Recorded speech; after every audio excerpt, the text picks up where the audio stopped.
हरे कृष्णा, राधे राधे। आप सभी का बहुत बहुत धन्यवाद मेरे चैनल पर आने के लिए।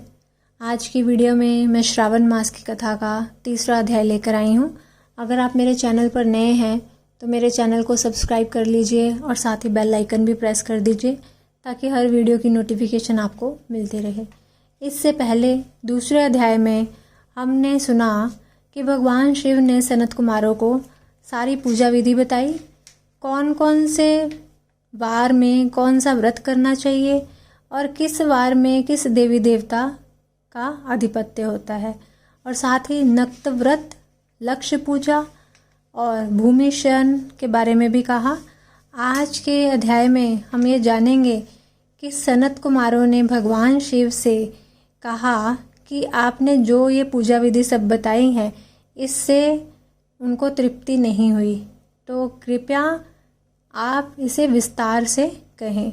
तो इस अध्याय में नक्त व्रत क्या होता है उसके बारे में भगवान शिव ने बताया है, लक्ष्य पूजा क्या होती है उसके बारे में भगवान ने बताया है, भूमि शयन का क्या फल होता है और साथ ही मौन व्रत का क्या फल होता है, यह हम सब जानेंगे।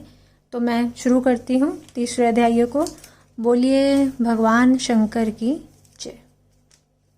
भगवान शिव के शब्दों को सुनकर सनत कुमार जी बोले कि हे भगवान, आपने व्रत समूह का उद्देश्य कहा, इससे मेरी तृप्ति नहीं हुई, अतः आपसे हाथ जोड़कर निवेदन है कि आप इसे विस्तार पूर्वक कहें।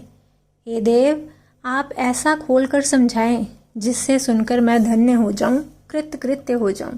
इस पर ईश्वर ने सनत कुमार से कहा कि हे योगीश, जो विद्वान श्रावण मास नक्त व्रत कर व्यतीत करता है वह 12 मासों में इस नक्त व्रत का फल भोगता है।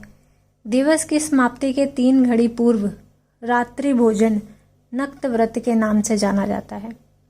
इस नक्त भोजन में सूर्यास्त के पहले 3 घंटे के समय को त्याग कर अवशिष्ट समय लिया है। सूर्यास्त के पहले के 3 घंटों को संध्या काल कहता है। आहार, मैथुन, निद्रा तथा स्वाध्याय, इन चारों कार्यों को सायंकाल में बिल्कुल नहीं करना चाहिए। अब मैं ग्रस्त एवं सन्यासी के भेद से 2 प्रकार के नक्त भोजन की अवस्था आपसे कहता हूँ, ध्यानपूर्वक सुनिए। जब सूर्य नारायण के मंद हो जाने पर अपने शरीर की छाया दुगनी हो जाए, उस समय सन्यासी के लिए नक्त भोजन व्रत कहा गया है।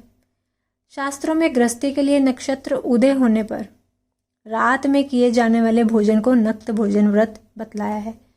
यह तो रहा गृहस्थियों के लिए। अब शास्त्रों ने जो सन्यासियों के लिए कहा है उसकी अवस्था मुझसे सुनो। रात्रि काल में निषिद्ध हो जाने से दिन के अष्टम भाग में भोजन का विधान है। गृहस्थियों को विधि द्वारा रात में नक्त व्रत करना चाहिए। सन्यासी, विधवा तथा विधुर पुरुष सूर्यास्त के पूर्व भोजन करें। पुत्रवान, आश्रयहीन तथा स्त्री विहीन पुत्रवान विधुर रात्रि में बिल्कुल भोजन ना करें, क्योंकि पुत्रवान भी आश्रमी ही होते हैं। विद्वानों को चाहिए कि स्वाधिकार अनुसार नक्त व्रत करें। श्रावण मास में नक्त व्रत करने वाले प्राणी को उत्तम गति की प्राप्ति होती है।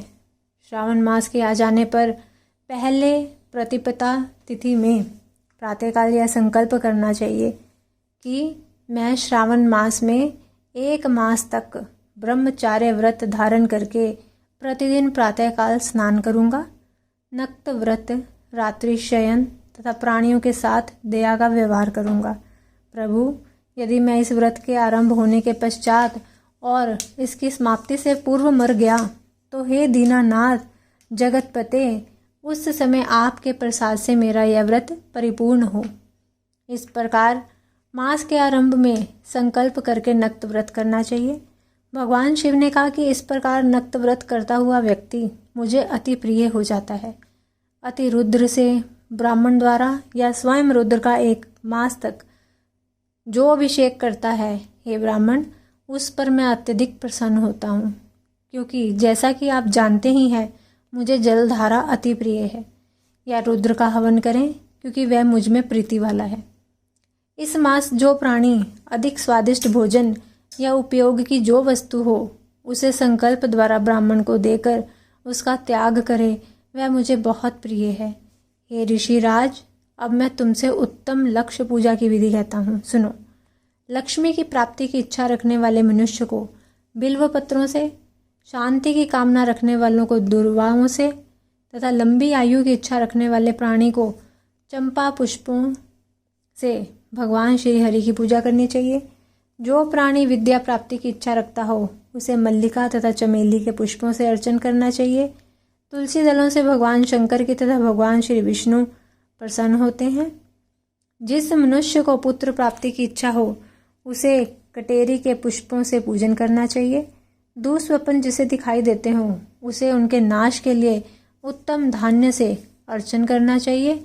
देव के सामने रंगबल्ली, पद्म, स्वास्तिक और चक्र आदि बनाकर विभु का अर्चन करें। मनुष्य को संपूर्ण कामनाओं की सिद्धि के लिए सब पुष्पों से अर्चन करना चाहिए। यदि प्राणी लक्ष्मी पूजा करता है तो भगवान शंकर प्रसन्न हो जाते हैं। अंत में उद्यापन करना चाहिए। मंडप बनवाकर उसके तीसरे भाग में वेदी बनानी चाहिए। पुण्यावाचन करके आचार्य का वरण करना चाहिए। मंडप में प्रविष्ट होकर रात्रि में भजन कीर्तन करना चाहिए तथा वेद पाठ से जागरण करना चाहिए। वेदी पर उत्तम चतुर्लिंग तो भद्र बनाकर उसके मध्य में चावलों से सुंदर कैलाश बनाना चाहिए। उस वेदी में यथा खूब चमकीला तांबे का कलश स्थापन करना चाहिए। उसमें पंच पल्लव तथा सूक्ष्म वस्त्र रखना चाहिए। उसमें उमापति भगवान शंकर जी की सोने की मूर्ति को पंचामृत से स्नान करवाकर स्थापित करके अर्चन करें। नैवेद्य युक्त धूप, दीप, गीत, वाल, नृत्य तथा वेद शास्त्र पुराण द्वारा रात में जागरण और प्रातःकाल स्नान करना चाहिए। पवित्र शास्त्रोक्त विधान से वेदी बनानी चाहिए। तिल, घृत, पायस, मूलमंत्र, गायत्री, शिव सहस्त्र नाम से हवन करना चाहिए। शर्करा एवं घृत युक्त चावल से हवन करना चाहिए।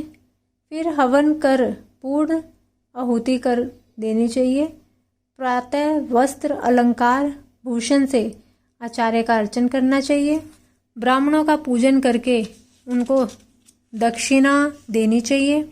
जिन मंत्रों से पार्वती की लक्ष्य पूजा की है अब उस चीज़ का दान करना चाहिए। सोने की मूर्ति बनवाकर भगवान श्री शंकर जी को अर्पण करनी चाहिए। यदि 1 मास तक दीप जलाया हो तो उसे दान में दे देना चाहिए। संपूर्ण इच्छाओं की प्राप्ति के लिए सोने की बत्ती, चांदी का दीप बनाकर गो घृत से संयुक्त करना चाहिए। देवता से क्षमा प्रार्थना करने के बाद 100 ब्राह्मणों को भोजन कराना चाहिए। हे मुनि श्रेष्ठ, इस प्रकार जो मेरा पूजन करता है उस पर मैं अति प्रसन्न होता हूँ। यदि श्रावण मास में यह कार्य किए जाएं तो इनके करने से अनंत फल की प्राप्ति होती है। यदि इस मास में अपनी किसी प्यारी चीज़ का त्याग करके वह चीज़ मुझे अर्पण की जाती है तो तुम मुझसे उसका फल सुनो। इहलोक अथवा परलोक में यह वस्तु लाख गुना अधिक प्राप्त होती है। फल की इच्छा त्याग कर यह फल होता है। निष्काम करने पर उत्तम गति की प्राप्ति होती है। जो मेरा भक्त रुद्री पाठ करता है वह प्रति अक्षर करोड़ वर्ष तक रुद्रलोक में जाकर निवास करता है। पंचामृत से अभिषेक से मोक्ष प्राप्त होता है। अब श्रावण मास में भूमि पर सोने वाले को क्या फल मिलता है वह सुनो। हे योगीश, मूंगे या हाथी दांत से बनी हुई या चंदन की बनी हुई, नवरत्न से जड़ी हुई, मृदु गरुड़ चिन्ह से संपन्न, कपड़े वाली रुई से भरी हुई, गदा युक्त रमणीक झालरदार तकियों से संपन्न शैया उसको प्राप्त होती है। वह शैया उसे सुंदर स्त्री अन्न रत्नों से विभूषित मिलती है। इस श्रावण मास में जो ब्रह्मचर्य से रहता है उसका वीर्य अत्यधिक पुष्ट होता है।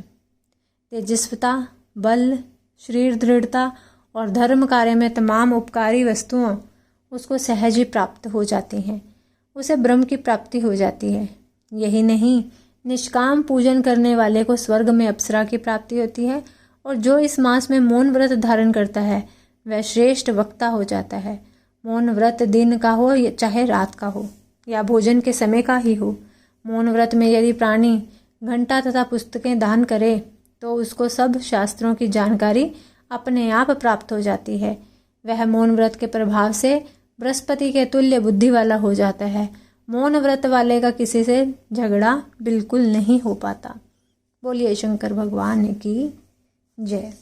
अगर आपको मेरी वीडियो अच्छी लगे तो मेरी वीडियो को ज़्यादा से ज़्यादा लाइक और शेयर कीजिएगा और कमेंट में हर हर महादेव ज़रूर लिखिएगा। मिलती हूँ अपनी अगली वीडियो के साथ, तब तक के लिए सभी को हरे कृष्णा, राधे राधे।